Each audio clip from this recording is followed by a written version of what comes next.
செய்திகளை தெரிந்து கொள்ள பிரபாஸ் கதம் சேனலை சப்ஸ்கிரைப் பண்ணி பெல் ஐகானையும் கிளிக் பண்ணிக்கோங்க.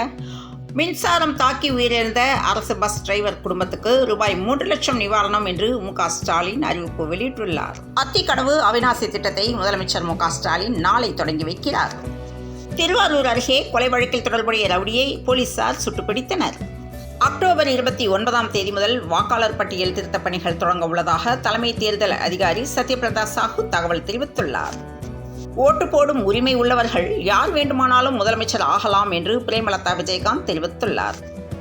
சென்னையில் 400 கிலோமீட்டர் நீளத்திற்கு புதிய மழைநீர் வடிகால் அமைக்கும் பணி நடைபெற உள்ளதாக அமைச்சர் உதயநிதி ஸ்டாலின் அறிவிப்பு வெளியிட்டுள்ளார். கடலூரில் நாளை பல்வேறு பகுதிகளில் மின்தடை நடைபெற உள்ளதாக தகவல் வெளியாகியுள்ளது. இஸ்ரேல் தாக்குதலில் பிறந்த 4 நாட்களேயான இரட்டை குழந்தைகள் மற்றும் மனைவியை இழந்த தந்தை பிறப்பு சான்றிதழோடு கதறி அழும் வீடியோ சமூக வலைதளங்களில் வைரலாகி வருகிறது. கட்சிக்கு சில விதிமுறைகள் இருக்கின்றன, முதலமைச்சருக்கு சில கடமைகள் உள்ளன என்று ஆளுநர் தேநீர் விருந்தில் கலந்து கொண்ட விவகாரத்திற்கு கனிமொழி எம்பி கருத்து தெரிவித்துள்ளார். பருவமழை குறித்து ஆலோசனை கூட்டம் நடைபெற்றது. இதில் அதிகாரிகளிடம் அமைச்சர்கள் சரமாரி கேள்வி எழுப்பினர். செங்கல்பட்டு மாவட்டம் மாமல்லபுரம் அடுத்த திருவிடந்தை கடற்கரை பகுதியில் சர்வதேச காற்றாடி திருவிழாவின் 2ஆம் நாள் நிகழ்வு நடைபெற்று வருகிறது. தமிழ்நாட்டிற்கு நீட் விலக்கு அளிக்க வேண்டும் என்று அன்புமணி ராமதாஸ் வலியுறுத்தியுள்ளார். செந்தில் பாலாஜியின் நீதிமன்ற காவல் 56வது முறையாக நீட்டிக்கப்பட்டுள்ளது. 13 மருத்துவக் கல்லூரிகளின் முதன்மையர் பணியிடங்களை நிரப்ப அன்புமணி ராமதாஸ் வலியுறுத்தியுள்ளார். தமிழ்நாட்டின் முதலமைச்சராக தலித் ஒருவர் பொறுப்பேற்பதை எந்த சக்தியாலும் தடுக்க முடியாது என்று ராமதாஸ் பேசியுள்ளார். பெண் டாக்டர் கொலை சம்பவம் எதிரொலி காரணமாக மம்தா பானர்ஜி ராஜினாமா செய்ய வேண்டும் என்று குஷ்பு பேசியுள்ளார்.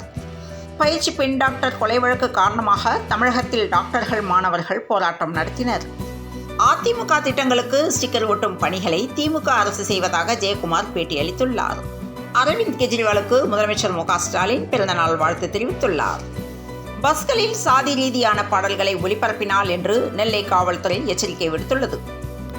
அத்திக்கடவு அவிநாசி திட்டம் காரணமாக பாஜக அறிவித்த போராட்டம் கைவிடப்படுவதாக அண்ணாமலை தெரிவித்துள்ளார்.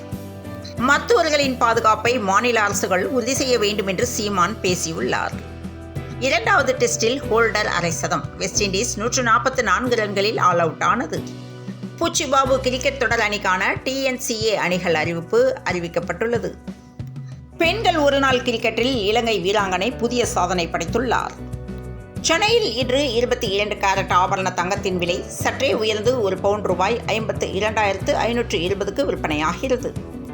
கேரள கடலோர பகுதிகளின் மேல் நிலவும் வளிமண்டல கீழடுக்கு சுழற்சி காரணமாக இன்று தமிழகத்தில் ஒரு சில இடங்களில் லேசானது முதல் மிதமான மழை பெய்யக்கூடும் என சென்னை வானிலை ஆய்வு மையம் தகவல் தெரிவித்துள்ளது. தொடர்ந்து இணைந்திருங்கள் பிரபாஸ் கதமம் செய்திகளுடன். மீண்டும் மற்றும் ஒரு செய்தியில் சந்திப்போம். வணக்கம்.